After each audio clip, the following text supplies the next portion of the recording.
കേരള കർണാടക അതിർത്തി പ്രദേശമായ പാണാജെ അർലപ്പദവിൽ പുലിയിറങ്ങിയതിനെ തുടർന്ന് പ്രദേശവാസികൾ ഭീതിയിൽ. കഴിഞ്ഞ ദിവസം പ്രദേശവാസിയാണ് പുലിയെ കണ്ടത്. ഇക്കാര്യം സ്ഥിരീകരിക്കുവാനായി സമീപത്തെ ബദരിയ പള്ളിയിലെ CCTV ക്യാമറ പരിശോധിച്ചപ്പോൾ പുലി റോഡിലൂടെ നടന്നുപോകുന്ന ദൃശ്യങ്ങൾ കണ്ടെത്തി. ഈ ദൃശ്യങ്ങൾ KCN ന്യൂസിന്. അത്യാധുനികവും ലോക നിലവാരവുമുള്ള ഫർണിച്ചറുകൾ വമ്പിച്ച വിലക്കുറവിൽ നിങ്ങളുടെ വീട്ടിലേക്ക് എത്തിച്ചു നൽകുന്നു. ബെഡ്റൂമോ, ലിവിംഗ് റൂമോ, ഓഫീസോ, സ്റ്റുഡിയോയോ ഏതൊന്നിനെയും ഭംഗിയാക്കാൻ ആർട്ടിക് ഫർണിച്ചർ ഇന്ന് തന്നെ സന്ദർശിക്കൂ.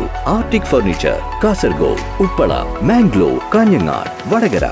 കേരള കർണാടക അതിർത്തി പ്രദേശമായ പാണാജെ അർലപ്പദവ് ഗ്രാമം പുലിഭീതിയിൽ. ബദരിയ പള്ളിക്ക് സമീപത്തായി നടന്നുപോകുന്നയാളാണ് പുലിയെ കണ്ടത്.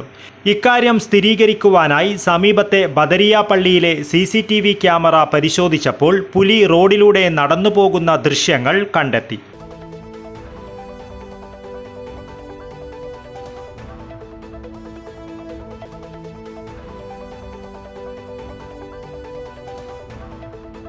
ഇതോടെ പ്രദേശമൊന്നാകെ പുലിഭീതിയിലായിരിക്കുകയാണ്. അതേസമയം കാസർഗോഡ് ബേഡകം കൊളത്തൂരിൽ നിന്നും വനം വകുപ്പ് അധികൃതർ കൂടുവെച്ച് പിടികൂടി വനത്തിൽ വിട്ട പുലിയാണ് പാണാജെയിലെ ജനവാസ കേന്ദ്രത്തിൽ എത്തിയതെന്ന ഗുരുതര ആരോപണവുമായി നാട്ടുകാർ രംഗത്തെത്തിയിട്ടുണ്ട്. കൊളത്തൂരിൽ കൂട്ടിൽ കുടുങ്ങിയ പുലിയെ ഈ പ്രദേശത്തിനിപ്പുറമുള്ള ബണ്ടാജെ റിസർവ് വനത്തിൽ അന്ന് തുറന്നുവിട്ടത് വലിയ പ്രതിഷേധത്തിനിടയാക്കിയിരുന്നു. News bureau, Kasaragod.